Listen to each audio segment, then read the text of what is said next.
Fl-isptar Mater Dei iddaħħlu minn tal-inqas 6 persuni li għal xi ħinijiet kienu f'kundizzjoni serja wara li ddaħħlu ibatu minn ipertermija, kundizzjoni ikkawżata minn sħanat qawwija.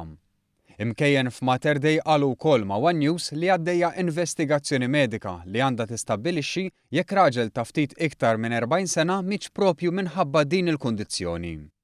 Għalkemm il-Ministeru tas-Saħħa f'dan l-istadju ma kkonfermax ir-raġuni tal-mewt, innota li ta' kull sena fl-eqqel tas-sajf l-Isptar Mater Dei jesperjenza żieda ta' pazjenti. Kompla jintqal li din is-sena b'wieħed mill-itwal perjodi ta' temperaturi sħan li qatt kellna mhux eċċezzjoni. U fil-fatt ikkonferma li fl-aħħar jiem iddaħħlu numru ta' pazjenti ibatu minn din il-kundizzjoni serja. Din il-kundizzjoni tista' tkun gravi u anke twassal għal fatalità, speċjalment jekk ikun hemm komplikazzjonijiet oħra, qal il-Ministeru għas-Saħħa.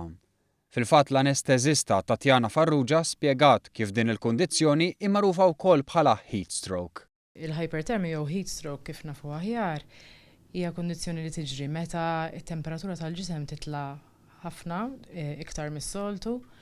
U din tiġri tipikament meta t-temperatura tal-ambjent titla' aktar mis-soltu wkoll, jew inkella jekk pereżempju tagħmel xi eżerċizzju fiżiku f'temperatura li tkun iktar għolja milli inti mdorri biha.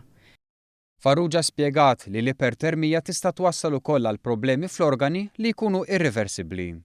U għalkemm fl-aħħar ġimgħat smajna ħafna dwar x'għandna nagħmlu f'dawn iċ-ċirkostanzi, Farrugia reġgħet tenniet appella għal prekawzjonijiet bis-sitwazzjoni fl-emerġenza ta' Mater Dei ixhieda li tappella kemm tappella donnu qatt mhu biżżejjed.